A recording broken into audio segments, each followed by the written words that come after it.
pasiennya mati, pasiennya mungkin mau praktek dan lainnya. Lalu gimana dia bisa jadi dokter? Tuhan menghadirkan proses yang namanya sekolah, yang namanya ujian, SD, SMP, SMA, bahkan kuliah.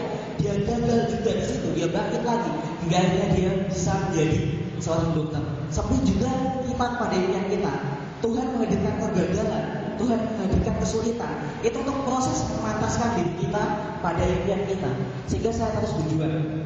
Pernah bahkan saya ketika itu benar-benar jatuh, dia bilang sama saya, bahkan buat gaji karyawan saya aja saya tidak punya uang.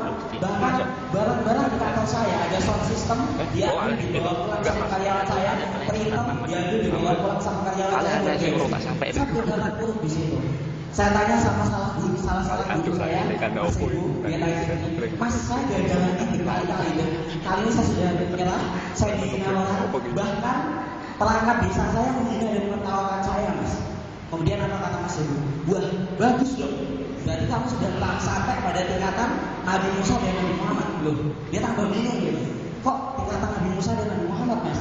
Iya, karena mereka juga sama, mereka dihina, mereka bahkan dilecehkan, tidak dipercaya, tapi mereka tetap semangat.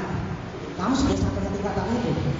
Kemudian Mas Ibu bilang begini, ketika kamu gagal 1 kali, kamu lulus TK, gagal 2 kali, kamu lulus SD, gagal 3 kali, kamu lulus SMA. Habis itu kamu kuliah bebas pilih jurusan yang kamu suka.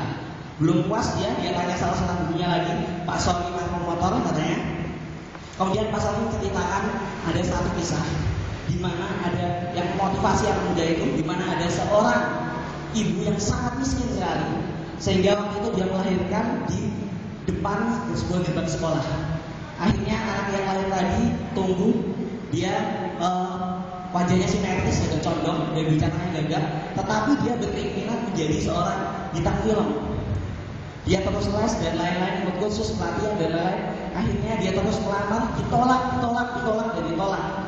Dan dia hanya dapat peran sebagai orang yang dipukuli, hanya dapat peran sebagai orang yang kelihatan punggungnya aja, dapat peran sebagai orang yang hina-hina gitu. Bahkan untuk peran seperti itu saja, dia harus berdiri lama sekali di depan kantor seorang produser. Sehingga bukan karena dia berbakat kata produser, saya kasihan sama tuh orang, bahkan saya malas melihat mukanya dia, berdiri di situ terus. Hingga akhirnya istrinya berkata pada dia, sudahlah, impian kamu berhenti aja. Tapi dia tetap berusaha, istrinya meninggalkan dia di dalam, lanjut Mas, di dalam satu malam dia melihat pertandingan antara Muhammad Ali dan Gabungan. Kemudian nanti itu ada petinju yang dijuluki Ayam Sayur, sehingga orang prediksi bahwa Webber akan gagal, dia akan KO tahun 2003. Tapi kenyataannya apa? Ketika Muhammad Ali meninju Webber, dia jatuh. Tetapi dia berdiri lagi. Ketika ditinju lagi, jatuh, berdiri lagi. Dan dia terus bertahan sampai ronde terakhir. Memang Webber kalah, tetapi dari situ orang tadi punya satu pelajaran bahwa ketika saya jatuh, maka saya harus bangkit lagi. Tidak ada pilihan lain. Akhirnya orang tadi berusaha membuat sebuah naskah film yang dia bagus sekali. Akhirnya ditawarkan, ditolak. Bahkan sampai 1.800 kali lebih dia ditolak. Tapi dia terus menawarkan.